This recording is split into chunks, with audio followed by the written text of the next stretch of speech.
લક્ષ્ય ન્યૂઝ, એક નજર, એક લક્ષ્ય.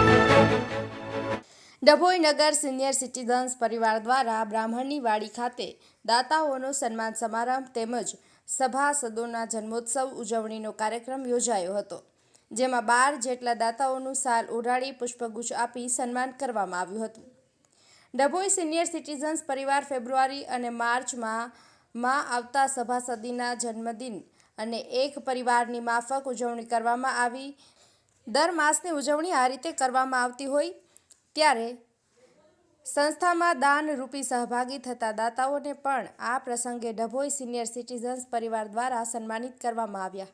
ડભોઈ બ્રાહ્મણ સમાજની વાડી ખાતે યોજાયેલા કાર્યક્રમમાં પ્રમુખ સાહિત્ય મહામંત્રી બળવંતસિંહ ચુડાસમા દ્વારા 12 જેટલા દાતાઓ, જેમાં ઉષાબેન મંગુભાઈ પટેલ, વિજય શાહ, રોહિતભાઈ પંડ્યા, હીરાભાઈ, કનુભાઈ, કાંતિભાઈ ખનખનવાલા, લક્ષ્મી નારાયણ ટ્રસ્ટ, દેસાઈભાઈ, કેયુરભાઈ સહિતના દાતાઓનું સન્માન કરવામાં આવ્યું હતું. તો આ પ્રસંગે સભાસદો અને હોદ્દેદારો મોટી સંખ્યામાં હાજર રહ્યા હતા. નિરંજન ચૌહાણ, ડભોઈ.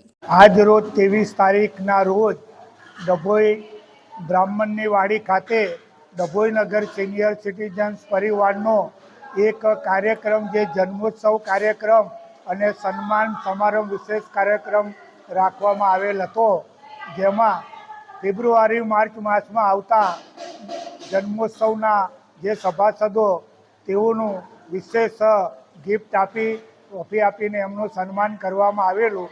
સાથે 13 જેટલા દાતાઓ જેમને ચાલુ વર્ષ દરમિયાન સંસ્થાના સેવા કાર્યોમાં દાન આપેલ તે તમામ દાતાઓનું સાલ ઉઢાડી અને સન્માન કરવામાં આવેલ હતું.